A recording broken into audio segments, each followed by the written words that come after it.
Today's show is sponsored by the Electric Vehicle Association. Join up to support the electrification of transport today. And by Energy Sage. Time's running out in the US to get the benefit of federal tax incentives, so plan your energy independence today. And by you. Stick around to find out how you can help us remain 100% independent.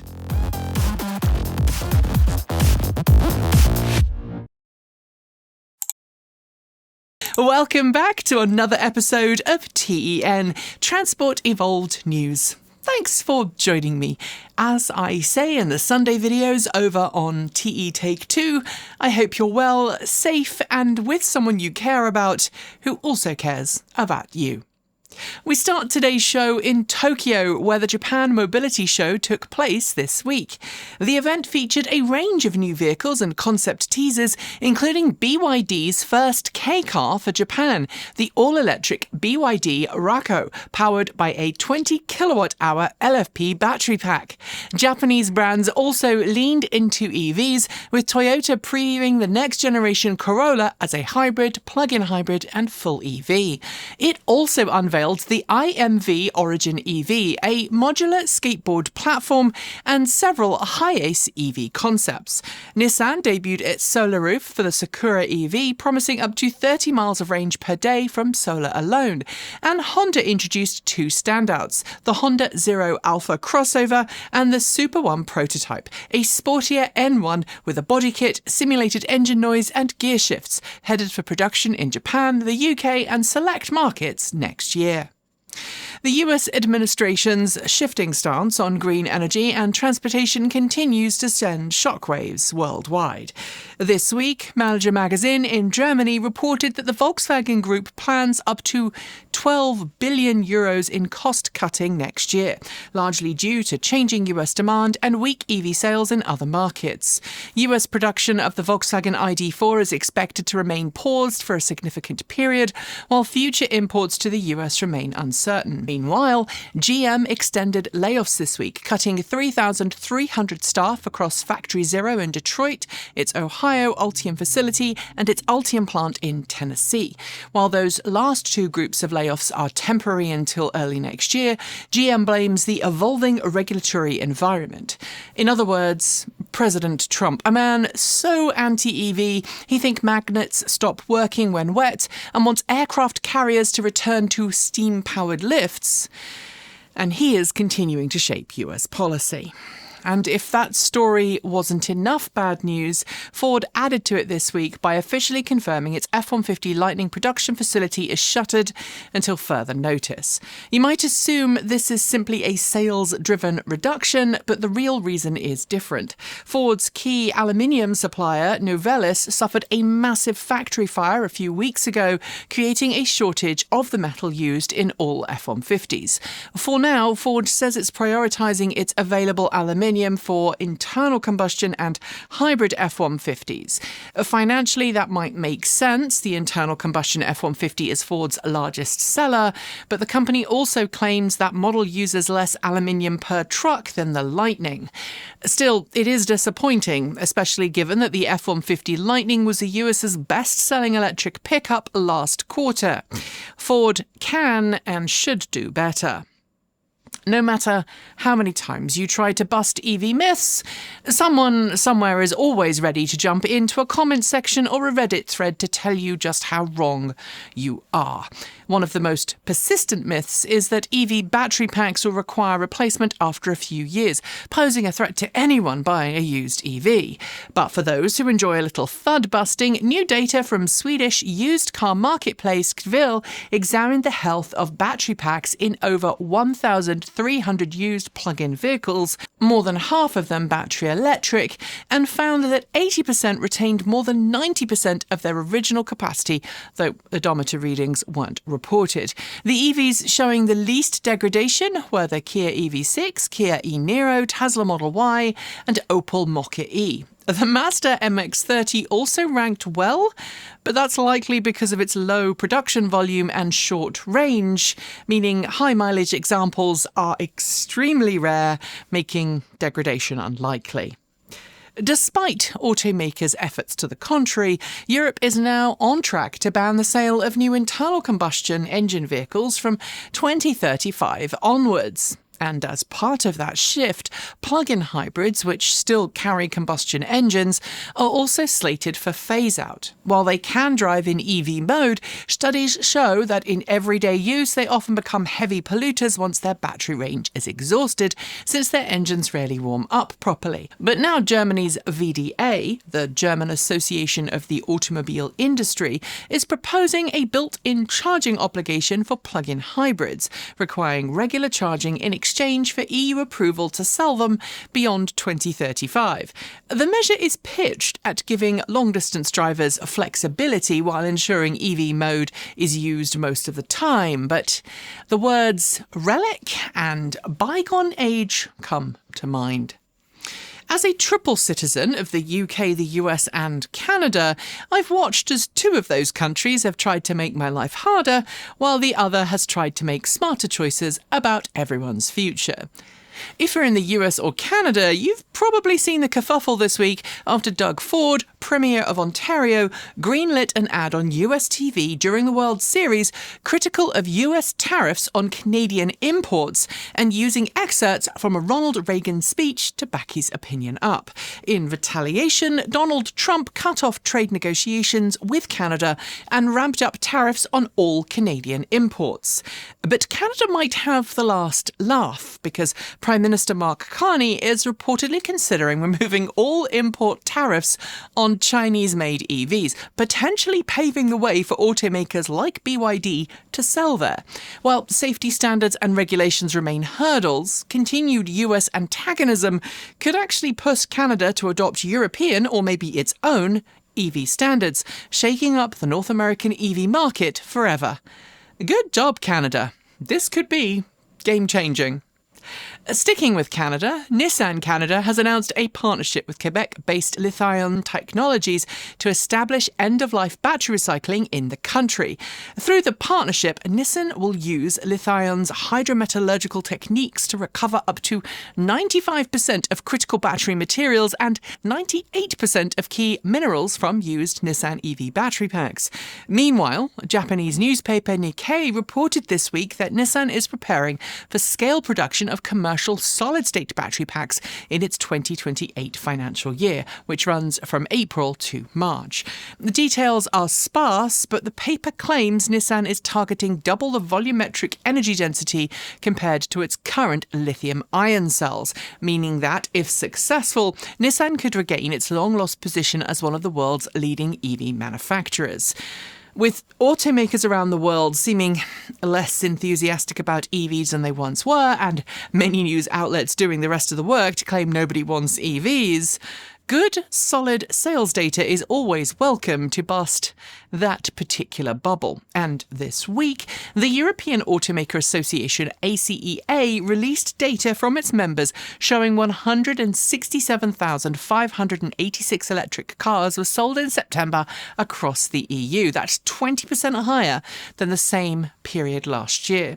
So far, in 2025, just over 1.3 million EVs have been registered on European roads, representing a 16.1% market share. Germany, Belgium and the Netherlands led the charge, while France saw another slight year-over-year drop, continuing a trend from the previous quarter. Although the ACEA, which has historically pushed back against ICE bans, notes that these figures fall short of what's needed to fully transition the fleet to electric, it's still encouraging to see steady growth. While our earlier story on battery degradation should give used EV owners more confidence, LG Energy Solution in South Korea has just launched a new service to ease fears even further. Enter the B.Once service. It promises customers a quick 5-minute state of health readout from a potential new-to-them EV, with a longer 1-hour test providing more granularity and insights into the battery pack's condition. The service is currently limited to South Korean cars, with LG Energy Solution Unveils battery packs, and Revolt, a platform for used EVs, has already signed on. Meanwhile, in Europe, however, digital used EV marketplace Ampere secured €1.6 million this week to help expand its platform. It uses AI algorithms to evaluate vehicles being sold privately or professionally on the used car market. The current dear leader of the US hates wind turbines with a passion, especially offshore ones. And while his Department of Energy and allies on Capitol Hill are slowing US wind farm deployment, the rest of the world is just charging ahead. New data this week from think tank Ember, working with the Global Offshore Wind Alliance, shows that outside of the US, offshore wind has never been stronger. Dozens of countries, subnational governments and regions now have 2030 offshore wind targets that together point to roughly 260 gigawatts of additional capacity by the end of the decade. Yet the report cautions that many jurisdictions could miss their targets unless permitting and supply chain hurdles are addressed. Many European countries are already on track to meet their targets, while the US is lagging. But don't count the US out. Some states have set their own targets and are actively working to pick up the slack left by the previous administration's now abandoned plans. I bet the White House did not see that one coming. They're probably too busy targeting people in inflatable frog costumes. What I bet you saw coming right now is today's sponsor, Energy Sage, who can help those of you in the US green your home energy and build energy independence without any fossil fuels. Energy Sage connects you with local verified solar installers across the US and now heat pump specialists in select markets who really know their stuff and can help guide you through the process of installing solar panels or getting a heat pump installed. Not a homeowner? No worries. Energy Sage can still help you green your electricity by helping you join a community solar program. We used Energy Sage ourselves when looking for installers willing to put solar panels on the roof of our home, and their verified pros were knowledgeable and even introduced us to a great credit union that allowed us to finance our project with low monthly payments. As I have been saying for what feels like an eternity, incentives for solar, including savings of as much as 30% through the federal tax credit, will disappear in just over a month's time. Solar projects take time, so if you want to lock in these savings, it is important to act now because you don't have any time left. Follow the links below to sign up for Energy Sage's free, no-obligation service and get the ball rolling today. And if you choose an Energy Sage installer, we'll also receive a small referral fee, so you'll be helping the channel too. Help the grid to get greener, save money, gain energy independence, and support the channel. It's a win-win-win-win. We are off to recall reminders now, and as a reminder, full details are on our website if these affect you. Tesla has recalled the Cybertruck via an over-the-air software update to address a software issue that can cause the front parking lights to be too bright, blinding other road users. The OTA has already been pushed. Tesla has also recalled the Cybertruck for something that can't get an OTA fix: the wrong adhesive on around 10% of all Cybertrucks with the optional off-road light attachment. Affected lights can fall off the vehicle. Jeep is recalling around 24,000 Wrangler 4xe plug-in hybrids after an over-the-air software update could lead to the loss of drive power.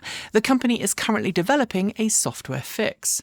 And GM is recalling nearly 23,000 Cadillac Optiq and Chevrolet Equinox EV models with 21-inch Continental all-season tyres after reports of tread detachment. Owners will be notified. And finally, for the recalls, the Fiat 500e is being recalled in the US to address missing headlight aim adjustment plugs, which could lead to users incorrectly misaligning the headlights. Dealers will rectify the issue. And that's it for your recall reminders. And now it's time for our news shorts. You'll find links to the covered stories on our website at www.transportevolve.com. Solar and power specialist Enphase Energy has launched a new off-grid solution that lets homeowners power their homes without a utility grid connection. It combines the IQ5P battery with the IQ8 microinverter and a sunlight jumpstart generator. PowerCo, Volkswagen's battery subsidiary, has begun work on a new greenfield site in St Thomas, Ontario, where it plans to build Canada's largest EV gigafactory. The facility is expected to be operational in 2 years' time. A subsidiary of Chinese battery firm Gotion has officially abandoned its plans to build a $2.4 billion EV battery plant in Michigan. Volkswagen is a 30% shareholder in Gotion's parent company. Stellantis has officially begun producing the new Compass EV at its Melfi facility in Italy. The car shares the same underpinnings as the Citroën C5 Aircross, and it will be sold across Europe. Chevrolet has announced a new 0% financing deal for its US EV lineup, along with significant cash-on-hood and conquest bonuses for qualifying buyers. Enigmatic startup Slate, backed by Jeff Bezos, will launch with Next charging as standard, giving it access to Tesla's supercharger network. The company is also partnering with RepairPal to provide after-sales service and maintenance. Chinese automaker Changan Automobile has confirmed it's following BYD's path by building EVs outside of China for export to Europe, thus avoiding tariffs. It plans to ship EVs made in Thailand to the EU.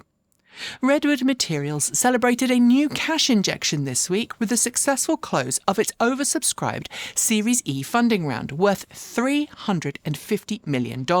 It was led by Eclipse. NVidia, a long time a supplier of automotive self-driving hardware, is reportedly developing its own autonomous robotaxi service. Details remain scarce, but insiders say a reveal is imminent. Battery specialist QuantumScape confirmed the first shipment of its B.Once samples to automotive clients occurred this week. Its QSE5 cells are already in use on projects with the Volkswagen Group-owned Ducati. In Europe, UK-based Evolt announced a new partnership with CatStrap this week, while Germany's Gridzon launched a competing product.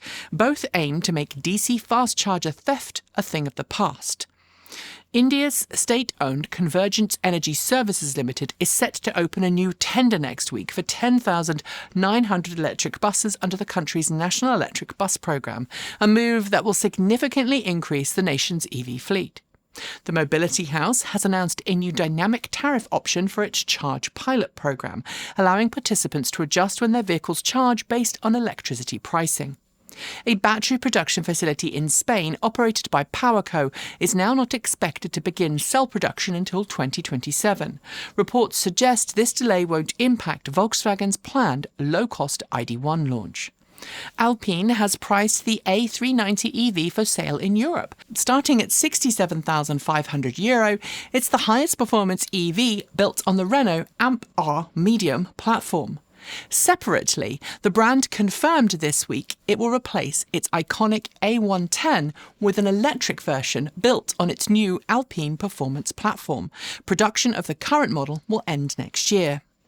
Amazon has officially begun deploying the Rivian-built Amazon delivery vehicle in its Canadian delivery fleet, starting across the Greater Vancouver metropolitan area in BC. Electrion has launched its Charge As You Drive pilot program on the A10 motorway southwest of Paris, France. The system is capable of 300 kilowatts of peak dynamic inductive charging. Toyota has officially launched the refreshed BZ4X in the US. Now simply called the BZ, it features improved power and specifications along with max DC fast charging and plug-and-charge capabilities. Mercedes-Benz is teasing the next generation of its electric van platform, which underpins the EQV and e-Sprinter. The company says it will support 800-volt charging and over-the-air updates. Stellantis-owned Peugeot will be the first brand to use the STLA Small platform next year. Its E208 will debut on the new EV platform in 2026, offering improved specifications and range over the outgoing model. Scout Motor reports 130,000 reservations for its upcoming plug-in pickup truck and SUV, and this week its CEO says that nearly all buyers want the range extended option, which, if Volkswagen cancels the EV-only version as currently rumoured, could be all they get. Brazilian firm Vamo has closed a $45 million Series B funding round to expand its battery swap service in the region, which is proving massively popular. A fully loaded Kia PV5 cargo just set a new record in Germany, covering 430 miles, 693 kilometres on a single charge while carrying its rated maximum payload. The US National Bureau of Economic Research claims Elon Musk's polarizing and partisan actions have cost Tesla over 1 million vehicle sales. Without his involvement, the Bureau estimates Tesla sales could have been 67 to 83% higher in recent years. MAN Truck and Bus has signed its largest electric bus order outside of Europe, securing 100 Lion Explorer e-buses for South Africa's PowerCo Group. The Suzuki e-Vitara has officially gone on sale in the UK, complete with a discount on the bonnet equivalent to the UK EV purchase grant, for which the car does not yet qualify. UK firm RightCharge, which aims to simplify fleet EV charging management, has raised £1.6 million in seed funding. The company plans to streamline reimbursements for EV drivers from their employers. US EV startup Holden has signed an agreement to launch a new production facility in Jacksonville, Florida. The plant will produce the Holland Urban Autonomous EV for fleet services across the US. German battery manufacturer BMZ Group has filed for insolvency. Two of its companies, BMZ Germany GmbH and BMZ Holding GmbH, have entered self-administrative insolvency proceedings. Sales data from India shows a massive surge in EV interest, with rising model availability and expanded charging infrastructure driving sales up 108% year over year. Austrian health company Biogena has taken ownership of Austria's largest and Europe's second largest all-electric mini fleet. 126 Mini Cooper SEs are now in use. Researchers in China have developed a new battery recycling system capable of recovering up to 99.6% of nickel, cobalt and manganese and 96.5% of lithium from EV battery packs, setting new recycling records. And finally, for the news shorts, Rivian has chosen to settle a class action lawsuit over alleged misleading of investors about vehicle pricing during its 2021 IPO. Rivian notes the settlement does not admit wrongdoing. And those are your news shorts. There will be more next week. We are now officially done with our autumnal Patreon drive, but I wanted to thank everyone who signed up during September and October, and to remind those who haven't yet that there's still plenty of reasons to support this channel at patreon.com/Transport Evolved. We've been making EV content for 15 years, 10 of those in the US, and we've always aimed to be independent and impartial. We're not backed by corporations or big production budgets. In fact, our tiny team, 3 full-time and 1 part-time member, work very hard every week to bring you well-researched, honest content. In a landscape where YouTube is overtly silencing diverse, independent voices and avoiding many minority groups entirely, while highlighting clickbait and AI fluff above real content, ad revenue is falling even when our view counts aren't.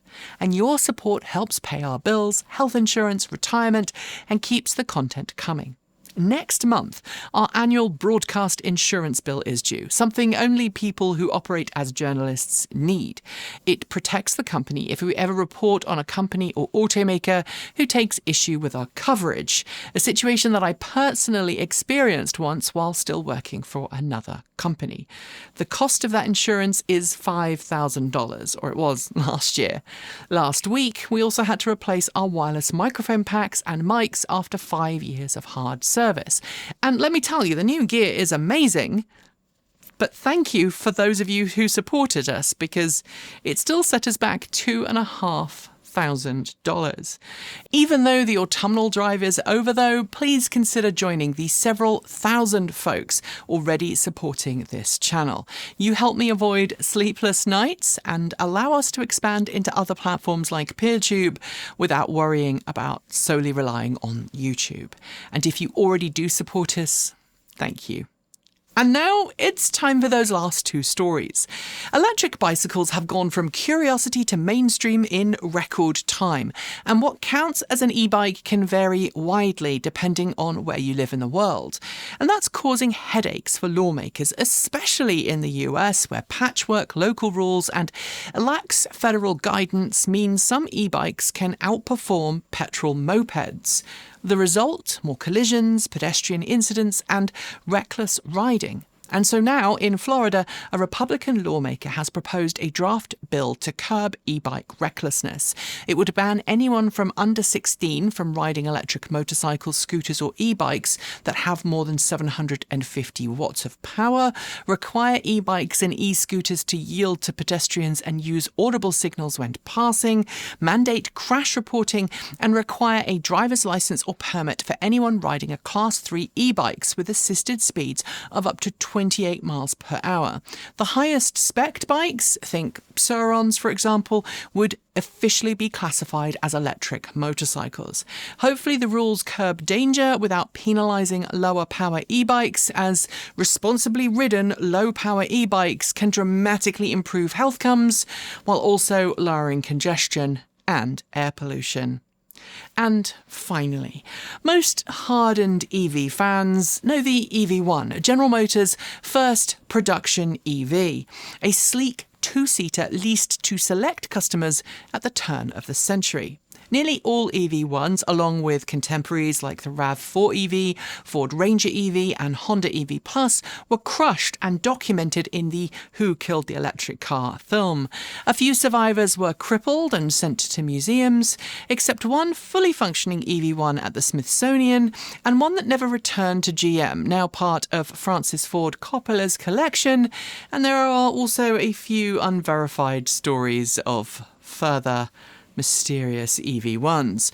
Many RAV4 EVs, Ford Ranger EVs and Chevy S10 EVs survived though, thanks to leasing differences and the fact that the RAV4 EV was sold for a really short time, which is how both Kate Walton Elliott and I owned and drove RAV4 EVs for a while about 5-10 years ago. This week though, an EV enthusiast named Billy purchased an EV1 at auction for $118,000, officially becoming the first person to legally own one. Originally leased in Colorado via Arizona, it was decommissioned, donated to a Georgia university, then abandoned in a towing lot. Billy plans to restore VIN 212 in time for the EV1's 30th birthday, and perhaps, at least I would hope, give its former driver a chance to get behind the wheel again. And on that exciting note, we are done with today's show. But first, a massive thank you to the Electric Vehicle Association for sponsoring today's show. The EVA has been advocating for EVs since 1967 and remains firmly committed to a cleaner, greener future for everyone. Join the EVA today to find out how to become an EV educator, meet like-minded fans, and get your own help to make your own transition to electric. Help that includes a low-interest loan program to help finance your next step. You can find out more at myeva.org. And thanks to Energy Sage. Follow the link below to plan your own energy independent future before those tax credits vanish. And thanks again to you. If you can, please consider supporting us from just $1.50 a month on Patreon. If just 400 of our 152,000 subscribers who have yet to sign up did so and committed to giving the equivalent of a fancy coffee a month to the show, we would be in a much better financial position. And I'm not going to lie, with healthcare most certainly due to go up for the team next year, we could use all the support we can get. Or I don't know if we're going to be able to continue. We publish every Tuesday, Thursday and Saturday on this channel, and every Sunday we drop 2 videos on Transport Evolved Take 2. And in closing, some very important words. You are valid, you are loved, you belong, and you have a purpose. I know that politicians around the world continue to gleefully slide towards authoritarianism, but I want you to remember the way we stop it is through intentional action. You should engage in tactical frivolity. Don't surrender to fear, hate, or misinformation. And that is as true in Portland, Oregon, as it is anywhere power and greed seek to crush the will of ordinary people.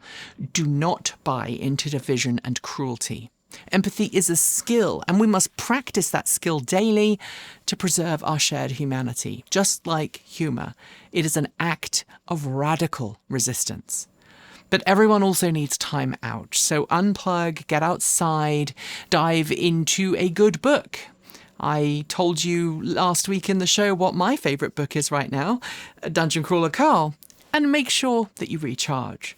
Care for yourself and for your loved ones right now so that you can return ready to fight for decency, community justice, and a better world for everyone.